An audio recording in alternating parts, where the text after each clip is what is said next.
Hi, my name is Lyric, and today we are going to be reacting to the truth about the 1992 Dream Team by the legendary NBA YouTuber Jonny Arnett. So the thumbnail of this video showed like comparing the 1992 Dream Team to the 2024 Olympic team, kind of like the Dream Team V3. You know, the Dream Team, the Redeem Team, and I don't know what this team don't really have a name, but it's like the Dream Team V3. So I'm guessing that's what we're gonna see here. Maybe comparing the two, maybe not directly, because I think people put that in the title. But I think we're gonna talk about the 1992 Dream Team, stuff about it. It's Team USA basketball in general. I think it's gonna be very interesting. So before we get into the video, I do want to preface something that this is the last week where NBA reaction videos will be on this channel. After this week, all NBA reaction videos by me will be on the Lyric Reacts NBA channel, link in the description. So if you want to see more NBA reactions, go subscribe to that channel. And if you want to see original NBA content from me, go to the Lyric Rumbles NBA channel, also link in the description below. And yeah, subscribe. We're trying to get 2,000 subs on this channel, trying to get to 100 subs on the Lyric Reacts NBA channel. And make sure to like so more people to see my videos if you want more people to see my videos. And also, of course, go watch the original video first, or have it in the background so you get to the view. Subscribe to Jonny Arnett, fantastic YouTuber. So yeah, let's just get into it here. Of course, always have to have the classic Jonny Arnett intro.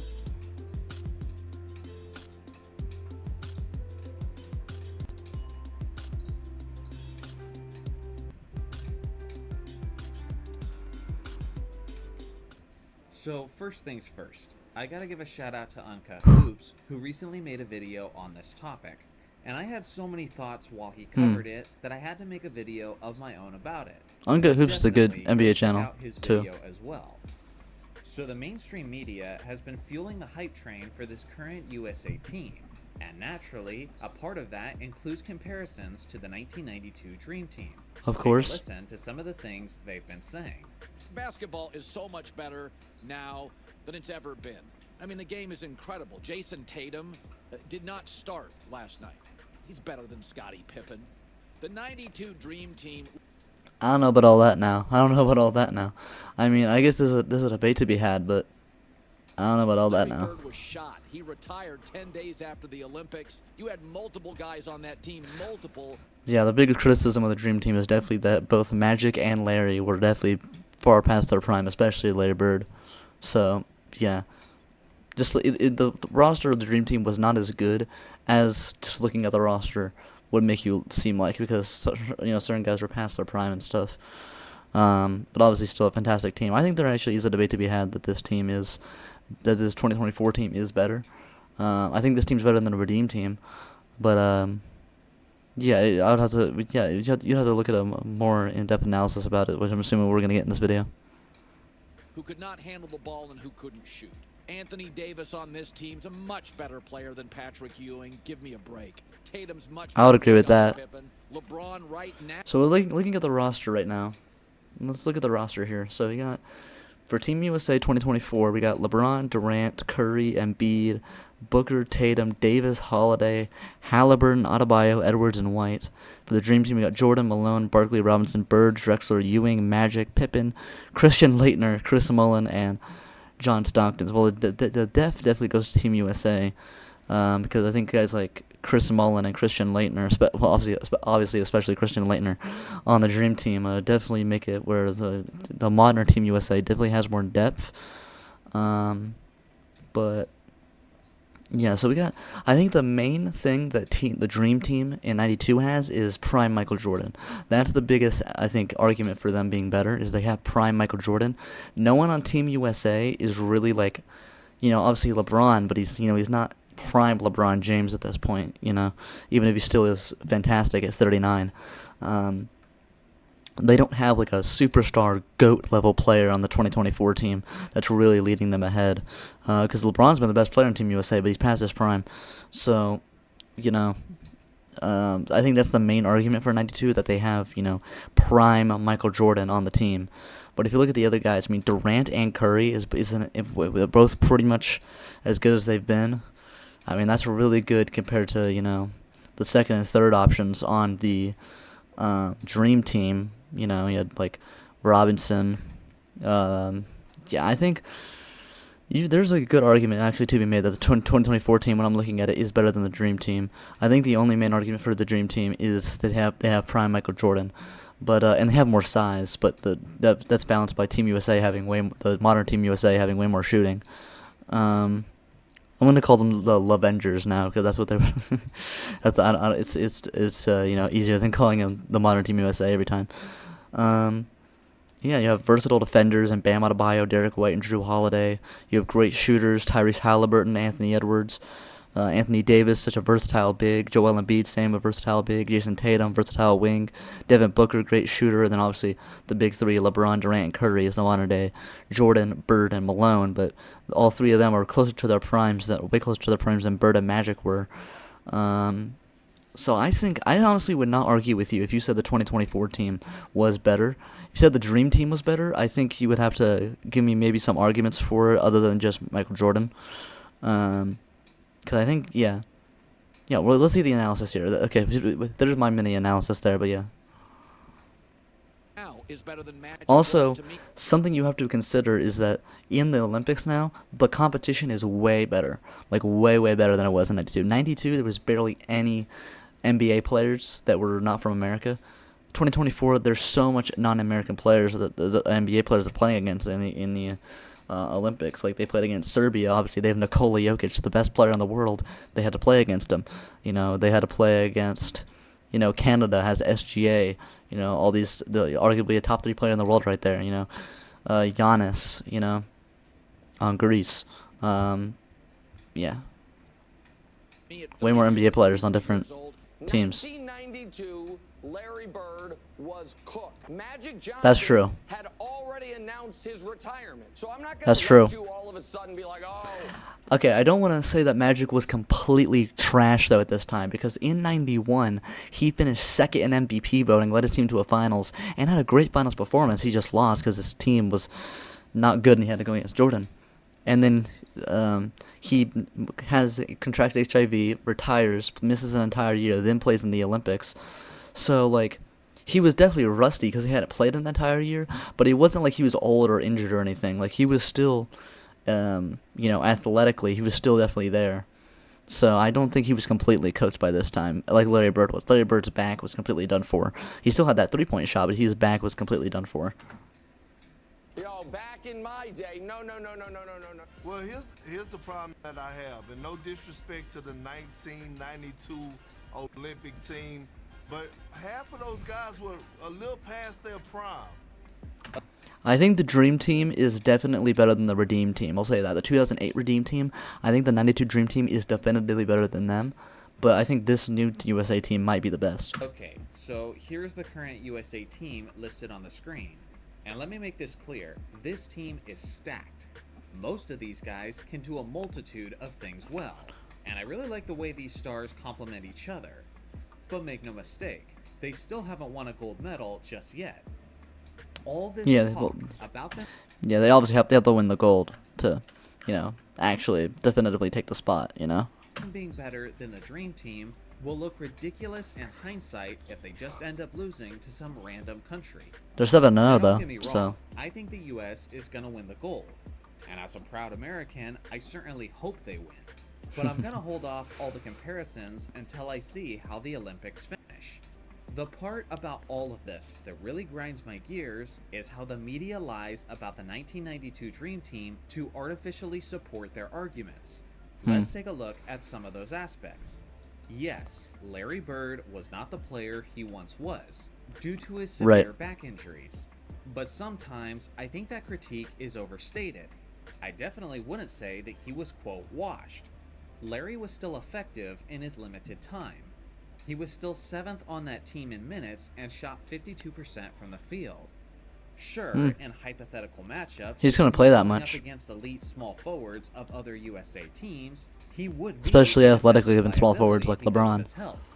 But that's when the Dream Team would sub in Scottie Pippen, who was a lockdown defensive player to say the least, and who was dangerous in transition on offense. Now the one that frustrates me the most is this one about Magic Johnson. I'm so tired that's what I was just bringing of up. Magic getting thrown into this narrative of old washed up guys. That He was not old. Not Magic Johnson at this point. He didn't retire in 1991 because he was old and had nothing left in the tank. Yeah, he got HIV. Wasn't his fault. He had HIV. and that's all there Well, was kind of his fault because he was banging like 20 women a day. But other than that, he wasn't like he was old or injured or anything. to it. In the 1991 season, Magic was the runner-up for the league MVP Yeah, dude. award. Like, this is a year before the Dream Team Olympics. 19-7, 13 assists a game, a 62% true shooting. Like, yeah, and he had like a 20 point, 20 assist game in the finals, in his like last finals game. Yeah, like, he was not washed at all, not even remotely close. He was in his prime near. And the only reason he didn't win it was because a prime Michael Jordan existed. He had just led his Lakers to the He was on the Dream Team. Finals in 1991 without Kareem Abdul-Jabbar. And Magic put up a fight in those finals even without his two best weapons, James Worthy and Byron Scott. Look at the hook who shot, were man. missing time due to injuries. Good footwork. In his last game of NBA competition before his retirement, Magic put up a jaw-dropping triple-double of 16 points, 20 assists, and That is a... Damn, played all 48 minutes, 16, 11, and 20 assists. Yeah, to call a guy who did this and then 1 year later you're calling him washed is just like, that's just ignorance right there. That's just straight ignorance. You're just comparing Larry. You see Larry being injured and you go, okay, well, Magic, he retired too, so he also must have been washed because this is past the era of Magic and Bird. No, you're just not looking at stuff if you're just saying that. And again, those 20 assists were without the help of his two best scoring teammates. The three. Just months before the 1992 Olympics took place, Magic participated in the NBA All-Star Game, and he was incredible out there, looking as if he was in his prime form. He was hitting shots with incredible efficiency, and his speed and playmaking. He took the hook shot from Kareem well, man. As he was named the He really All-Star did. Game MVP with a stat line of 25 points, 9 assists, and 5 rebounds on 75% shooting from the field. That was the guy who was playing for the 92 Dream Team. Not some washed-up has-been, but a guy who was likely the second best basketball player in the world, only behind a prime Michael Jordan. Probably, Now let's yeah. be real here. The Colin Cowherds and the Nick Wrights of the world probably know all of this, but they mislead audiences on who Magic was at this point simply because it doesn't fit their narrative that they're trying to push. Yeah. To be honest, I think this whole old Redeem Team narrative is a lie, not just about Magic Johnson. Outside of Magic and Larry Bird, not a single player on the Dream Team was above the age of 30, Yeah. and nearly all of these guys were in the prime of their careers. Not only that, Yeah, it's we literally really just can't Larry. talk about the Dream Team and not talk about Charles Barkley. If you He was go going back nuts. and you watch Colin Cowherd's rant about how this team is so much better than the Dream Team, you'll see that he doesn't even mention Charles Barkley one time. He was the leading scorer. Barkley was extremely aggressive on offense. He was making shots from all over the court. and Yeah, he it's insane. It's insane how you would not just not mention the guy who was the leading scorer for the Dream Team. Bam Adebayo is currently, as I'm recording this, leading the scoring for the Avengers. So hey, maybe he's yeah. was an absolute nightmare in transition. Olympic As he scoring is was the different, most man. common finisher on the fast break. There's a lot in the paint players benefit a lot from Olympic rules because there's less fouls. You're allowed to defensive 30 seconds is gone. A lot more physicality is allowed in the paint. So the big guys, or dominant, or Charles Barkley wasn't even that big, in terms of height, but guys who are dominant in the paint are better in the Olympics than they are normally in the NBA even. Barkley was the team's leading scorer by far, as he averaged 18 points per game. He was 30 also steals. absurdly efficient, even from 71%, as he made which is 7 rare for of his him. 8 attempts from that distance. Dang, Charles okay. Barkley firmly believes that he was the best player during the 1992 Olympics. He can argue it, Many 100%. people, including yours truly, have said that he would have won the MVP of the Olympic Games if that had existed. Beyond that, That's consider the insane fact for- that Stockton and That's insane for having prime Michael Jordan on your team. Malone were coming off the bench. The greatest pick and roll Yeah. duo in It's so dumb how he says, Jason Tatum's coming off the bench. Isn't that crazy? Karl Malone came off the bench. Karl Malone is a 2-time MVP. And a child rapist, but we'll skip past that. And, John Stockton, all-time leader in assists and steals. And an anti-vaxxer, but we'll skip past that too. All-time, is coming off the bench too. So to say, oh my God, isn't it so crazy that Tatum's coming off the bench? Yeah, it's insane that Tatum's coming off the bench because that's like a top 10 player in the NBA coming off the bench. But still, it's also insane that these guys are coming off the bench. It's just as insane, if not more. In NBA history was coming off the bench. Then you look at their shooters. A guy like Chris Mullin never gets any love for being the assassin that he was from three-point range. Over those 8 Olympic Games, he made 14 of his 26 three-point attempts, Dang. which is a scorching hot The 53.8% The 3-point percentages are wild. from deep. Again, I'm not going to get into all the X's and O's of which team would win, because there's a lot to consider, and honestly, the whole conversation will just look ridiculous if the 2024 USA team doesn't end up winning the gold. But again, it's just how the mainstream media leaves out so many crucial details. How they don't talk about Mullin, how they don't talk about Barkley, how they say that Bird was completely washed, and they act like Magic was just as washed as well. There's so many things that made that 1992 Dream Team great. Yeah. And yes, I fully recognize that the rest of the world wasn't as good as the world is now. Right. But still, that doesn't necessarily take away from the talent of the 92 team. And it certainly doesn't make your argument look very strong when you need to omit so much information in order to convince people that you're making a decent argument. That's true. So what do you guys think? Is the 1992 Dream Team the greatest USA team of all time? I think it's And how debatable. do you think this current 2024 team stacks up? I look forward to hearing your thoughts in the comment section below. So yeah, overall, I think it's debatable who would win. I think there is actually an argument for the Avengers beating the Dream Team. But I do think people are overstate the weaknesses of the Dream Team, definitely, as we saw in this video. So, do you guys think would win? I don't. Well, I know my audience will say the Dream Team's gonna win, but I think there actually is a pretty solid argument for the Avengers being, up there is really good. So yeah, put your arguments down below why you think one team is better than the other. And yeah, remember all my NBA reactions go into Lyric Reacts NBA, so go subscribe to that channel, description below, and my original NBA channel, Lyric Rumbles NBA. And yeah, that'll be about it. Bye.